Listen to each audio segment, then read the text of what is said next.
the shit here. Come on, Eren. Show you why you're the true antagonist. Come on. That's a good one. Look at this thing. Oh, this is good shit though. Yeah, here we go. Kill them. Yeah, do it, father. Kill them all.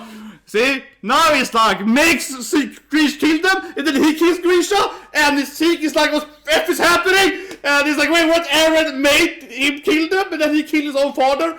And now it's like massive plot hole, because this is like insane grandfather paradox, that Eren is the one that made Grisha murder them, so he could kill Grisha and get the power to make him kill them, right? So it really makes no sense, but it's cool, I guess. And for whatever reason, he let Zeke, you know, remove the chains last week, and he's like, ha! So you could, I don't know, to piss his brother off. Actually, when I think about it, there's actually no reason whatsoever he lets... I mean, arguably maybe he needed Zeke to time travel, which is the bloodline, but not really, because they are both inside the time travel jutsu of Ymir path shit, so doesn't actually need to trick Zeke anymore. He can just do it anyway. Honestly, yeah, because it's not like time traveling outside with the powers. They're still time traveling in this like path dimension. So there is no need for him to like deceive Zeke. It's just like, I'm a douchebag. It feels like unnecessary douchebaggery. It's like, why is he like still lying to Zeke about who's controlling the time travel and the time flow? He can just control him. He doesn't have to be like, that's right, brother. I am actually in control. Again, we swap places again for the third time or something. Like, why is he doing that? He's just like, I'm evil. Something. Like, honestly, why is he doing that? Why does he keep doing it? It doesn't make any goddamn sense when you think about it. Like, it's just, like, unnecessary contrived that he's like, ha ha ha ha, I tricked you again, brother. For no reason whatsoever, right? I'm the bad guy. It feels a lot like, that's right, brother. I was always in control. Again, right? For like the fourth swap time or something. Oh man, the episode makes me emotional because again, right, this I've been saying for a while, right? Obviously, since the Marley arc, the storyline, the plot goes down, right? But this is really the moment where it's a plot hole. It's just so many plot holes. I know people are gonna defend it. People are gonna be like, no, but because of time traveling and advancing Titan and this stuff and like, you know, when Eren has like child and mom and like Dina Fate, you know. I know it's gonna be that, right? But come on, let's be logical here, right? This doesn't make any sense. He really did create himself. Like, it doesn't make any sense. This is like, I mean, honestly, right? Of course, I'm gonna name this Let's Review the Episode, right? Of course, I'm gonna name the episode, it's gonna be called, the review is gonna be called Grandfather Paradox. Because this is like the definition of Grandfather Paradox. It truly is the Grandfather Paradox. In one way, I do love it, though, because it is just so, like, in your face. Like, ha ha, I'm the bad guy! I mean, in one way, I do honestly really love it, because it is like a really badass scene that Eren is actually the one that made Grisha kill them. So without Eren doing that, they wouldn't have died, and, you know, it would be a completely different plot, right? And of course, after he made Grisha kill free the family, he then killed his own father and got the powers. So it is like, from a strategic aspect, it's like really cool, right? That he is the one behind everything. He truly is the antagonist. If anything, I guess, I mean, in one way though, I don't want to say this right, but in the whole like anime Avar's defense, right, it is true that Eren is the protagonist at the beginning of the series, and now he's by far the antagonist, because he's the one antagonizing the other character and creating the plot, right, creating the triggers. So, as a whole scope of the manga and anime, he is both antagonist and protagonist. That is true. But he is not at the same time, right, and in the anime awards, they of course have season 4, right, and he's not the protagonist here. He still is the antagonist here. Who is the protagonist in this episode? Well, it's Zeke, right, and Grisha. Because Zeke is the one, like, time traveling, and Eren just says nothing, right? Eren is like, yeah, like Eren basically does nothing until this moment here, right? And now he's actually antagonizing Grisha to kill them, right? So, yeah, again, we are not observing this anime from Eren's perspective, right? He's the secretly bad guy, right? That comes in here with like a bad guy scene, right? So, no, he clearly can't be the protagonist if we have no understanding what he's doing, right? From his perspective. Because, yeah, this is where we see his thinking, right? But, still though, even though this, in a one way, is a very badass scene, I really think it is. I think it's like a beautifully, you know, I was always the bad guy, you know? This is like Eren is basically explaining that I was always the one behind everything. And in the last episode, it's gonna be even more of this, right? It's gonna be like, oh, I also did this thing. Yeah, it's gonna be even more like time traveling shenanigans to explain. You know, I was the one that also slept with my mom, basically. You know, it's gonna be that shit, right? But again, right? This is truly definition, right, of a grandfather paradox. This is, in my opinion, right, and I've seen, I don't know, 3,000-4,000 animes. I don't know how many I've seen, right? I've seen like basically every goddamn anime, right? And I cannot think of an anime that has such a more clear, like the example of a grandfather paradox. There certainly are other animes that has also a lot of like time paradox issues, right? And I think, honestly, in this anime's defense, right, I think almost every goddamn time anime or manga, whatever, or movies or what, most of them get some kind of plot hole issues, right? Because it's very, very common, and I think a lot of people feel like me, right? They're like, oh, don't introduce time travel, yeah, because then you're gonna have plot holes, right? Almost always, right? You get plot holes with time traveling. This is so incredibly common. And one issue generally is like, but if this guy got time traveling powers, why couldn't he do this thing instead? Couldn't he be more effective? I think one huge issue with almost every anime where they have time traveling is that it's so easy for you as the viewer to figure out a more effective strategy of time traveling, right, than the author did, honestly. Because if you have the collectible of internet, right, you have thousands of people on YouTube, Twitter, Reddit, stuff. People are gonna come up with a more effective time traveling strategy. Honestly, it almost basically always happens, right? But anyway, this is still straight up an insane grandfather paradox, right? I'm gonna cut down a bit here and iterate again, but yeah, without his, so look at it, Eren needs the power to be able, right, to control his father. But to get the powers, he needs to first control his father. It's completely illogical. It doesn't make any sense. It's extremely, extremely illogical. Without the powers, he can't control his father because he needs to have the advancing titan to be able to do that. And, you know, so he clearly, this is an insane time paradox. And it's gonna get even worse, right? People hated the ending, right? Because this is the main issue. Why? Yeah, because, well, it's one or two, but this is one of the main issues. And then he rewrote the ending and added even more paradoxes to the ending. I'm gonna spoil, but it got even worse in the manga. He's like, well, actually, let me rewrite the endings. Everyone hated it, and rewrite it, and they added more time paradoxes. You were like, but this is god damn it! But on the same time, I do genuinely like this scene because it is really badass. Eren hasn't said a shit right. Eren is like, yeah, whatever, Zeke, yeah, baby Eren, I don't effing care. And then it's like, kill them, Dad! Don't be a guy. Say, Grisha's out, you know, hugging and crying and, you know, all this stuff, right? Yeah, Grisha's doing, you know, oh, he's a great father and all stuff, right? And Zeke is like, oh, he loved you more than me, you know. Zeke keeps having this, like, net around, oh, salty, jelly stuff all the time, right? But Eren does nothing. Eren is like, yeah, whatever, he loved me. Eren is like stone-faced for the first 15, 16 mid-episode. Yeah, Eren has like zero reaction to seeing his father being a great doctor and dad and seeing his mom and so on, right? Eren really doesn't care. Yeah, Eren is like, I really don't care about this thing. And then the only emotional he has is when, of course, he gets pissed off, right, at the royal family. That's like the first time he says basically anything in the whole episode. So in that sense, I think the writing really works, right? Because, yeah, if you keep that Eren emotional, he's like, I don't care. That being said, arguably, maybe he doesn't care because he has the time future sight, right? So he doesn't really care, right? I have this like hate-love, right? For Attack on Titan, right? And I talked about it with a friend yesterday. It's just like, these are those moments where I really feel like, oh, this is like brilliant in one way, because it's just a badass, you know, emotional scene. I keep saying it, right? It really is like, and I get goosebumps, and it's like, whoa, he's doing this stuff, and he's betraying his brother, he controls his father all the time, and he was the one that made Owl do it, and like, it has that feeling to it, right? So you get that, oh, it's actually really like legit, right? And you feel, yeah, quite like emotional, right? But on the same time, you're also like, my brain in the back of my head, right? You know, my brain part is like, oh god, this is so stupid, right? Like the non-emotional part of my brain is like, what's happening? This doesn't make any sense. so it's a very mixed bag. I feel genuinely, right? I'm being honest. Yeah, I feel it's a very genuinely a very mixed emotion, right? Because it's like half my brain is like, oh, this is so good. Oh, this is amazing. hello bro, yeah, football athletes, people coming here, to display my emotional turmoil, right? And at the same time, I'm just like, oh, this doesn't make any goddamn sense.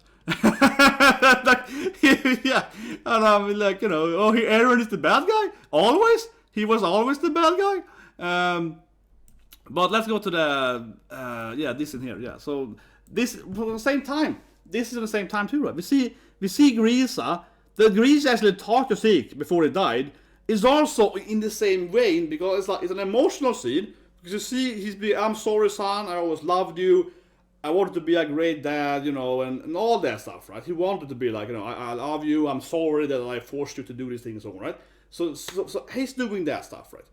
And on the same time, again, right, from a logical standpoint, you're like, wait, did they talk to each other just before Eren killed him? And also, of course, what happened then, because in this scene, if you go back to, I don't remember episode 30, whatever, if you go back to when Eren was revealed to killing his father, what happened to Zeke then? Like, could he see Zeke, or was he aware Zeke was there, or was it like he couldn't see Zeke because of the time traveling thing? So was Grisa, did Grisa like see Zeke while he was getting killed by Eren, or it's very like confusing if you try to put it in context in the previous scene, right? And the way you have to look at it now then, was previously we of course had Grisa killing the royal family, right? But actually, yeah, his sons were there, all adult sons, right? Observing it, and of course Eren told him to kill them, so right. So this is a kind of retconning that we previously saw, right? And it definitely gets very like, yeah, I don't know what to say, right? It is like, I love it and I also hate it. Like, I'm just being honest, right? I love this writing and I also really hate this writing, because from any logical standpoint, it really doesn't make any sense. But it also is really badass. And I think people are generally gonna like it, right? They're gonna be like, oh, it's an amazing twist. But at the same time, it feels like, not really. Because I feel he went for like, maximized emotional horror twist. Yeah, it was Eren all along. Eren killed his father on purpose all along and so on. Yeah, like it goes for that like full-on emotional twist. Right? But I think that an issue, of course, is that it's gonna keep doing this stuff, right? Eren and so on, they're gonna keep adding more and more paradoxes. As I mentioned earlier, with Zeke and Eren actually having time-traveling powers, right? And here they can talk to Zeke, to Grisa and so on. You really wonder, like, why couldn't they use time travel to another time and here have a more effective way? Why couldn't they time travel back in the past and, prevent them from making their weird promise? Why couldn't they time travel and, like, kill that guy? Or it causes so many questions when you have time traveling powers. You can actually affect what you're doing, right? So it really, the more you watch it, the more it creates like, and that again, as I mentioned earlier, I keep saying it, but I think it's very, very true that almost every storyline, anime, gaming, movie, whatever, when you have this like time traveling powers, it creates so many questions like, why couldn't you just do this thing instead? Why couldn't you do that thing instead? Because unfortunately here the anime, right, doesn't really motivate why do they have to do this thing. It doesn't motivate the limitations of a time travel. It doesn't really motivate that, especially later when you have the global coordination power shit. Because then you can like teleport or whatever. Yeah, then it gets even worse. It's kind of like having the Infinity Gauntlet, right? And you have all the stones. Yeah, like why couldn't? And of course that's a problem in Marvel. Don't get me wrong. I mean, I like Marvel, but a mass issue with Thanos, right? Like why couldn't you just win easily? If you have all the time, it's the same thing in Marvel too, right? That's another rant. But if you have Thanos gets all the spoilers. Thanos gets, the reality power, warp, all the shit, right? Why can't he just do more? I mean, if you have reality, you have time power, and you have this power, he can certainly just win easily. He doesn't have to, like, fight them. He can just do all the shit. It really is a problem in honestly, much more than Marvel, where you give a character, like 6 godlike powers from the same time, right? Like, how can they ever defeat him? Why can't he just fight them smarter, right? The issue, honestly, just a side note, but in the comic books, course, Marvel Comics one, it is much better written because Thanos wants to lose in that. It sounds stupid, but at least it motivates why his powers are used in a dumb way, right? Because he's like, I want to lose, I want to meet death and so on. So it's a much more, in a one way, the premise is much dumber in the comics, but at least it motivates why he is like an idiot with his powers. In the movies, he's just an idiot. Yeah, like, it doesn't make any sense. And the 50% power is stupid too. I hated that more, honestly. But it's a side note. That's another thing, but I don't know, what can I say more? Well, I do like this thing though. This is a good addition to the scene. Let's talk about it before I forget it. I think it's a great addition to what actually happened, right? So we didn't know this before, because of course this kind of just adds a little bit, right, to the Grisa killing the children and so on. We didn't know. So we have this girl, and honestly I don't remember her name, if it's ever even mentioned, but they have this girl that looks like Historia, right? I think it's a good point. It looks like Historia. And you know, Grisa doesn't actually want to kill them. Right? He keeps trying to talk to them, and I like that this in here when Grisa kind of gave this mental breakdown, and then we see this like Historia, her sister, right, looks like Historia, and the siblings and so on, and they're all like, kill him, murder him, yeah, they're all like, execute him. So the whole family, of course, triggered by, you know, douchebag dad, that's very know he's a douchebag, right, of course. They're all like, kill him, kill him, kill him, kill him. So I think that's a good addition to the general, what actually happened in the basement, right? Grisha is like, no, I'm pacifist, and they are like, murder, murder, murder, murder, right? And so they are actually trying to kill him, right? So they were actually, yeah, trying to murder him first, arguably, I guess. He still entered their basement or whatever. So, yeah, it's a little bit, I mean, arguably. He still entered their basement. I was like, let's talk about you being a shitty king, you know? So, in their defense, I guess he did, like, trespass, I suppose. But still, though, I think it gives Grisha a little more depth, right? He didn't go down there and just kill them. He got down there, talked to them, then he didn't want to kill them. He went the pacifist route. They wanted to kill him, and then Eren was like, you're a freaking loser. Kill them all. Do it, Dad. Don't disappoint me again, yeah. But of course, that's triggering in that Eren was actually the one killing everyone. But yeah, what an episode. Massive, massive, massive plot holes or whatever, right? But yeah, from an emotional standpoint, it is a good episode. From a logical standpoint, it's goddamn horrible. And it really is. I think Attack on Titan, for me, is one of the most hate-loved storylines I've ever read, right? Because it keeps doing this thing, and not spoiling, right? I'm just thinking like, it also keeps doing this stuff, basically for the rest of the whole arc, right? I feel like almost everything, honestly, that's gonna happen after this thing is gonna be this hate-love thing, where it's like, what? He also did that? That doesn't make it's gonna be less and less logical the further we go into it, and it's gonna be like one thing. I had a discussion with a friend yesterday as I mentioned to Titan. One thing that really bugged me is the whole, why did they need to get the Hammer Titan? As I said last review too, that really didn't make much sense that Zeke and Eren just can't do the power thing when they met at the Marley Kingdom. And then later on, Eren has like all the power, I don't know, and then they have God powers anyway inside this dimensional power. So it doesn't really make any sense, because when you get into this like dimensional rift shit, you can do what you want anyway. You see here, right? So if they had this touch each other at the Marley when they met, you know, before they had to attack them and so on, they would be able to time travel and do anything they want anyway, because they get like a godlike, because yeah, when they know or in this even dimension, right, they're getting like a godlike power positioning, and there was no need to do this contrived plan where they kill the Hammer Titan, right, and create World War III, and now they almost barely, you know, GABI killed Eren, but of course his head landed Zeke, so they get the power and blah blah blah. So all that, this whole strategy, right, that almost killed both Zeke and Eren. Eren arguably is dead now, right, but in time travel mode. But you know, Eren's body, right, his physical body is dead, right, but they're time traveling, so it's fine, you know what I mean? Like his mind is inside the time traveling, yeah, but his body is dead.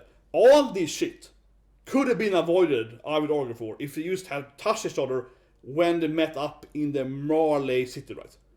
Because, you know, then they would just be time traveling and they could do all this stuff anyway, right? Because they have the time traveling powers and also more powers. So I think that kind of stuff really bugs me. So you're like, couldn't they just have, like, yeah, why is anything happening, honestly, in this storyline, in that sense? Because if you have this godlike powers, yeah, like you're questioning, why, you know, why are they fighting the Marleys and the Eldians for? You know, why are they creating World War III for? Why are they like doing all? It doesn't necessary. Eren could have touched Zeke, do the time traveling, and then do, you know, the rumbling or whatever, right? Whatever his plan is, they could have done it immediately. There's no point of doing anything outside that. It doesn't add anything. It really doesn't.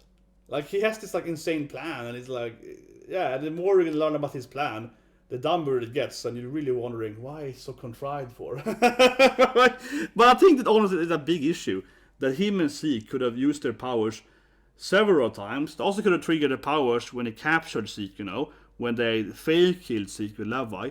They also could have combined their powers. Again, why are they doing it now for? Why couldn't they use time travel when he killed the Hammer Titan? They are in the blimp, right?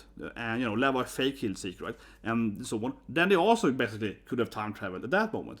What was the point of separating Zeke and Eren? I mean, obviously they get separated because, you know, the other guys captured them and put Eren and, you know, and the Jägerist and all stuff, right? But why couldn't they just say, screw it, let's just meet immediately, right? Why did they let the other guys separate them? You know, like, what was the point of that? When afterwards they meet, they use time travel and they can do what they want, right?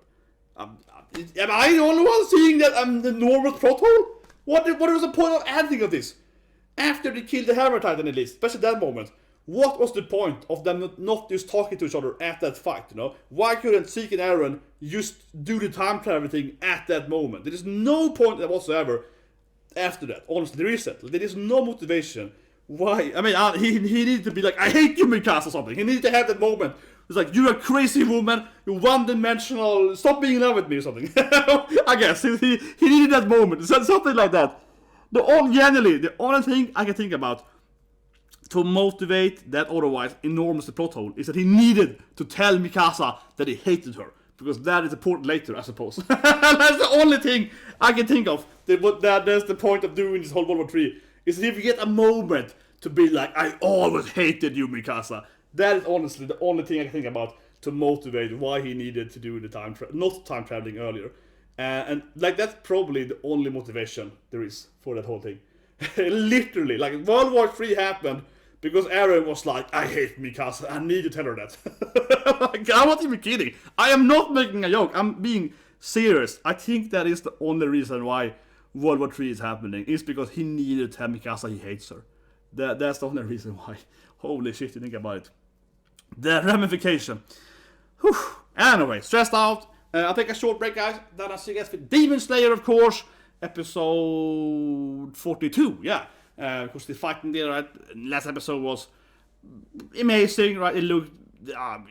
it's a good anime, of course, but from a visual standpoint, it's crazy. And for that matter, I still have my Nami thing here, right? Really good episode of One Piece earlier today. Check out my reaction for that, right? I think genuinely, you know, if you're a One Piece fan like me, right, watching One Piece for 20 plus years, right? Yesterday or today or whatever your day is, I think that's like one of the best One Piece episodes of Nami. I mean, of Nami, yeah. Like one of Nami's greatest points, right? Of like 1,000 episodes, that's probably arguably one of the best Nami moments. And really, this whole one arc, the other characters, spoilers, I don't think have as good scenes as Nami. I think generally Nami versus Robin has a much better scene than Robin has. But anyway, let's see with Demon Slayer. I take a few minutes break. Then I'll do Demon Slayer. Yeah, let's say a 4 minutes break. Be good. Let me see you guys and have a great day.